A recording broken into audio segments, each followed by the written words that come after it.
Hello everyone.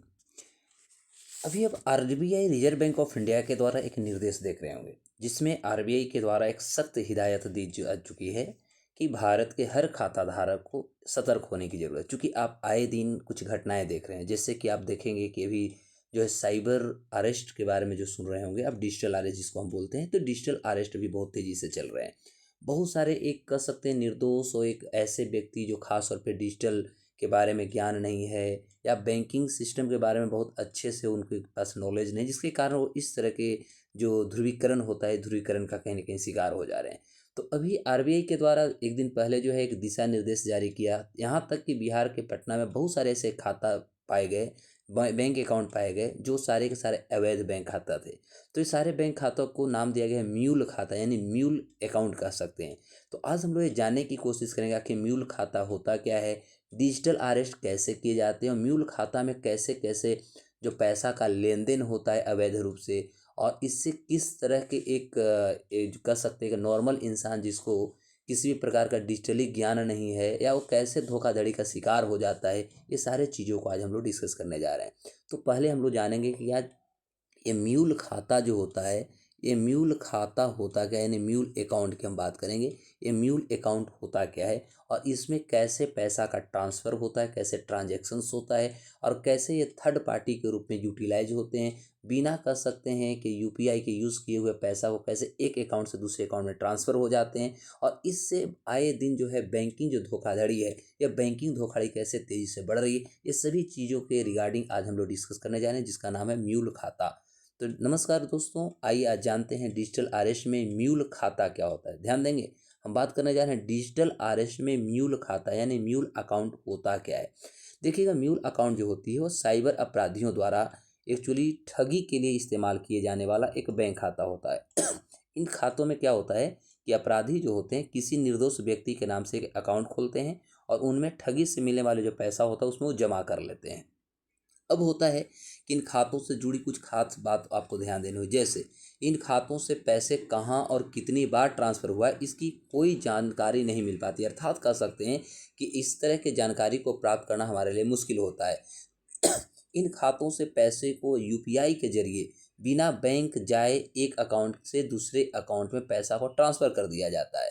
तीसरी महत्वपूर्ण बातें होती है कि इन खातों का इस्तेमाल मनी लॉन्ड्रिंग के लिए भी किया जाता है।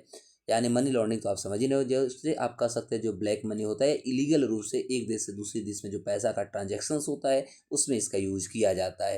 यानी आपने 3 पॉइंट आराम से समझ गए होंगे।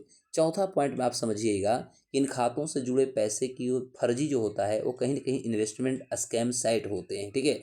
सट्टेबाजी और जुआ से जुड़े जो वेबसाइट होते हैं, फर्जी स्टॉक ट्रेडिंग होते हैं, ऐसे अवैध जितने भी प्लेटफॉर्म होते हैं वे सारे प्लेटफॉर्म पे पैसा को जमा कर दिया जाता है। इन खातों का इस्तेमाल जो है विदेशों से भी किया जा सकता है, बहुत स्मूथली किया जा सकता है। आपको लगेगा कि नहीं विदेश से कोई पैसा ट्रांजैक्शन कर रहा है और पता चलेगा कि वो विदेश में भी हो सकता है, इंडिया में भी हो सकता है। इस तरह से घटनाओं का अंजाम दिए जा सकते हैं। इन खातों से जुड़े पैसों को तुरंत दूसरे खातों में भेज दिया जाता है, जिससे कि न किसी को पता चलता है। और यह इसमें शिकार होते कौन है, तो वैसे व्यक्ति शिकार होते हैं। मान लिया जाए यदि हम इसकी शिकार की बात करें तो इसमें वैसे व्यक्ति शिकार होते हैं जिनको ओवरऑल यदि हम कह सकते हैं कि वह निर्दोष रहता ही रहता है, या कह सकते हैं वो पढ़ा लिखा इंसान है, यानी अनपढ़ आप कह सकते हैं। तो कोई अनपढ़ है, या कह सकते हैं जो बुजुर्ग लोग होते हैं तो बुजुर्ग लोगों का अकाउंट जो होता है वह इसको खोल देता है। वो कहता है कि आप बैंक अकाउंट खोल लीजिए, आपको हम कुछ पैसा देंगे, हमको कहीं से पैसा मंगवाना है।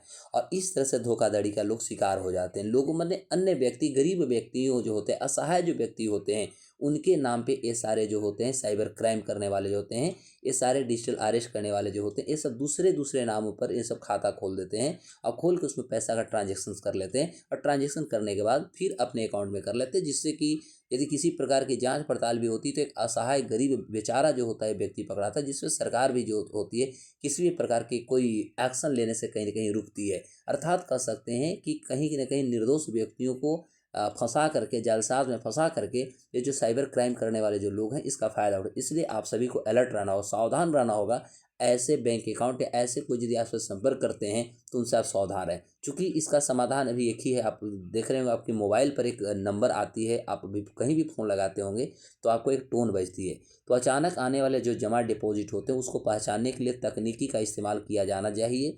संदिग्ध जो अकाउंट होते हैं उसमें पैसा जमा होने पर इसे फ्रीज़ करने के लिए जो बैंक हैं, तो बैंकों के बीच में सबसे पहले एक समन्वय बनना चाहिए, ठीक है? ऑर्डिनेशन होनी चाहिए। पीड़ितों के लिए अभी देखेंगे तो गवर्नमेंट ऑफ इंडिया और ख़ास तौर पे हमारा गृह मंत्रालय जो है, तो गृह मंत्रालय के द्वारा अभी जो भी आप कॉल करते हैं उस कॉल में 1930 यानी 1930 हेल्पलाइन शिकायत करने के लिए एक आपको नंबर बताई जाती है। तो ऐसा यदि कहीं भी आपको पता चलता है तो 1930 पर आप तुरंत कॉन्टैक्ट करें। अब होता है डिजिटल अरेस्ट है क्या, जिसके अंदर हम म्यूल अकाउंट पढ़ रहे हैं। तो ऑलरेडी इसके बारे में हमने बता दिया। तो ये जो म्यूल अकाउंट के अंतर्गत जो डिजिटल अरेस्ट होता है, जिसमें शेयर ट्रेडिंग में मुनाफा के नाम पर पीड़ित को जो है ना टेलीग्राम या अन्य डिजिटल ग्रुप से जोड़ लेते हैं। उसके बाद वहाँ पीड़ितों को वर्चुअल जो वैलेट होता है उसमें वो मुनाफा भी दिखा देते हैं, जिससे कि उनको भरोसा हो सके कि अच्छा हमको इससे इनकम होगा। लेकिन उसके द्वारा जो भेजे गए रुपये होते हैं वो किसी इंटरप्राइज या कंपनी के नाम से बने म्यूचुअल खाते में जमा हो जाते हैं, ठीक है? और वहाँ से दूसरे जो लेयर में अलग अलग कर सकते हैं, गेमिंग ऐप होते हैं, किसी ऐसे एजेंट होते हैं जहाँ पर पैसा अंत में भेज दी जाती है और फिर इसी तरह साइबर फ्रॉड के जरिए पैसे को आगे रखा जाता है, आगे पैसा को ट्रांजैक्शन किया जाता है। बड़ी रकम निकालने में कहीं न कहीं कर सकते हैं दिक्कत हो सकती है। तो ऐसे में पैसे को छोटे अमाउंट में कई जगहों पर ये सब भेज देते हैं और अंत में 50,000 से 1 लाख रुपए की निकासी अलग अलग जगहों से कर लेते हैं। तो इस तरह से जो होते हैं ये घटनाओं को ये अंजाम दे देते हैं। तो मेरे दोस्तों, आप लोग ये बातों से सहमत रहें और आप ये सतर्क रहें कि ऐसे घटनाओं से आप अलर्ट रहें और आपको नंबर जो बताए गए 1930 जो नंबर बताए गए, इस पर आप तुरंत ऐसे घटना यदि होती है तो ऐसे घटनाओं पर आप सतर्क रहें। आज तो आए दिन आप देखेंगे डिजिटल अरेस्ट के अंतर्गत जो है आपको इनकम टैक्स ऑफिसर कर सकते हैं, विजिलेंस कर सकते हैं, बड़े बड़े ऑफिसर्स बन के आपको चकमा दे सकते हैं। तो ऐसे आप लोगों से सतर्क रहें, क्योंकि किसी भी प्रकार के जो गवर्नमेंट ऑफ इंडिया का या कोई भी कर सकते संस्थाएं होती है वह किसी व्यक्ति को नहीं होता है, व्यक्ति कॉल नहीं करता, बल्कि कर सकते उसके लिए आपको नोटिफिकेशन यानी लेटर जारी की जाती है, एमई जारी की। उसके बाद आप पर किसी प्रकार की घटनाएं होती है जिस पे आपका कारण बताओ नोटिस जारी होता है और आपको डिपार्टमेंट बुलाई जाती है, यहाँ नहीं कि कोई व्यक्ति डायरेक्ट आपके रूम पर आ जाते हैं, ठीक है? और इस तरह के आपको लेन देन की बात करेंगे। तो इस तरह की घटनाएं तेज़ी से बढ़ रही हैं, तो इसलिए आप म्यूल खाता अभी बहुत ट्रेंड में चल रही है, इसलिए आपको जानना बहुत ज़रूरी है। अपने दोस्तों को शेयर कर लाइक सब्सक्राइब ज़्यादा से ज़्यादा करें, जिससे कि आपको नए नए अपडेट से आपको हम जागरूक कर सके। नमस्कार, जय हिंद।